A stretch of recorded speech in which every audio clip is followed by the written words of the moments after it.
도대체 왜 그런 짓을 하는 거야? 이해할 수 없는 행동에도 이유가 있다.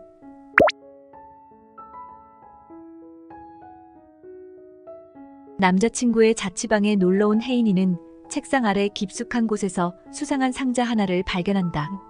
남자친구가 자리를 비운 사이 호기심에 그 상자를 열어본 혜인이는 두 눈을 의심한다. 그 상자에는 망사 스타킹과 야한 여성용 속옷이 담겨 있었기 때문이다. 혜인이는 남자친구가 들어오자 추궁하기 시작한다. 자기, 이 상자 뭐야? 남자친구는 당황해하며 황급히 상자를 닫는다. 이거 뭐야? 누구 거야? 나 말고 다른 여자 만나는 거야? 혜인이는 화를 참지 못하고 소리를 질렀다. 내가 생각하는 그런 거 아니야. 나한텐 너뿐이야. 미안해. 남자친구는 고개를 들지 못하고 미안하다는 말만 반복한다. 마음을 가다듬고 남자친구의 해명을 들어보던 혜인이는 더 큰 정신적인 충격을 받고 말았다. 혜인아, 그거 내 거야. 남자친구의 취미가 여장이었다. 여성의 옷을 입어보는 것뿐만 아니라 화장까지 하고 늦은 밤에 밖을 돌아다니면서 별도의 SNS 계정에 셀카 사진까지 올리고 있었다. 남자친구가 보여준 사진의 혜인이는 정신적인 충격에서 헤어나오질 못했다. 데이트 중에 카페에 들어온 현우는 여자친구의 쇼핑백에서 만화책 한 권을 발견한다. 성인이 되어서도 아직 만화책을 보내? 라며 만화책을 꺼내든 현우는 황급히 그 책을 다시 쇼핑백 안으로 집어넣었다. 만화책의 표지가 음란하고 야한 그림으로 가득했기 때문이다. 시중에서는 구하기도 힘든 높은 수위의 성인용 만화책이었다. 현우는 여자친구에게서 성인용 만화책을 모으는 게 취미라는 이야기를 듣고 깊은 고민에 빠졌다. 사람을 만나다 보면 취향이나 생활 방식을 도저히 이해할 수 없는 경우가 종종 있다. 위의 사례뿐만 아니라 특정한 물건을 집착적으로 수집하거나 여윳돈만 생기면 특정한 곳에 가는 사람들도 있다. 이런 사람이 친구나 그저 아는 사람이라면 이 사람 취향이 참 독특하다라고 크게 의식하지 않고 넘어가겠지만 연인이라면 말이 좀 달라진다. 마냥 남의 일이라고 치부하기에는 뭔가 마음이 불편하기 때문이다. 우리는 누구나 살면서 자신도 모르게 자신만의 독특한 취향과 행동 방식을 갖게 됩니다. 특히 연인 관계에서 상대방의 예상치 못한 모습을 발견하게 되면 당혹감을 넘어 깊은 충격에 빠지기도 합니다. 평소 믿었던 연인의 이미지가 송두리째 무너지는 경험은 말로 표현하기 힘든 배신감마저 느끼게 할 수 있습니다.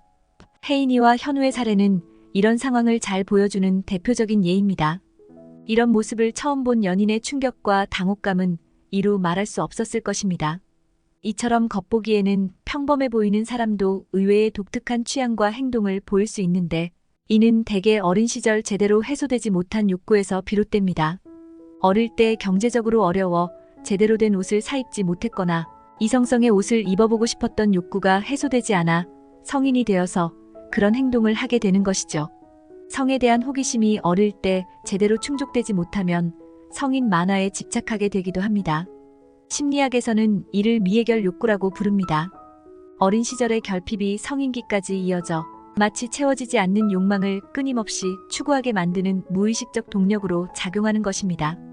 중요한 시기에 충족되지 못한 욕구는 평생 그 사람을 지배하며 종종 상상하지 못한 방식으로 나타나곤 합니다. 문제는 이런 미해결 욕구가 때로는 일탈과 범죄로 이어지기도 한다는 점입니다. 어릴 적 제대로 된 사랑과 관심을 받지 못한 사람이 성인이 되어 연인에 대한 극단적인 집착을 보이거나 심한 경우 데이트 폭력, 스토킹 등의 범죄로 이어지는 경우가 많습니다. 물질적 결핍에 시달렸던 사람은 도벽이나 사기 같은 경제 범죄를 저지르기도 합니다. 그렇다고 미해결 욕구를 반드시 부정적으로만 볼 수는 없습니다. 오히려 역경을 딛고 일어설 수 있는 강력한 원동력이 되어주기도 하죠. 책 한 권 변변히 가지지 못했던 어린 시절의 결핍이 평생 독서와 공부에 매진하게 하는 자양분이 되기도 합니다. 적절한 의료 혜택을 받지 못해 고통받았던 경험이 훌륭한 의사가 되어 더 많은 생명을 살리고자 하는 열정으로 승화되기도 하죠. 중요한 것은 연인의 특이한 행동 이면에 어떤 미해결 욕구가 숨어 있는지 이해하고 그 결핍을 절대적인 마이너스로 여기지 않는 것입니다.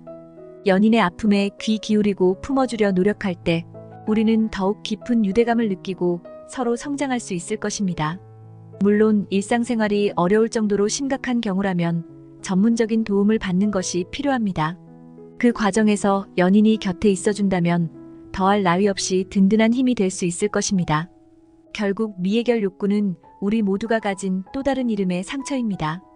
그 상처를 감싸 안고 함께 극복해 나가려 노력할 때 진정한 사랑의 깊이를 경험하게 될 것입니다. 상대방의 결핍을 나의 것으로 여기고 서로의 아픔을 보듬으며 채워가는 연인. 그것이 바로 성숙한 사랑의 모습이 아닐까요? 우리 모두 조금씩 결핍을 안고 살아가는 불완전한 존재임을 인정하고 그럼에도 불구하고 서로를 이해하고 응원하는 넉넉한 사랑.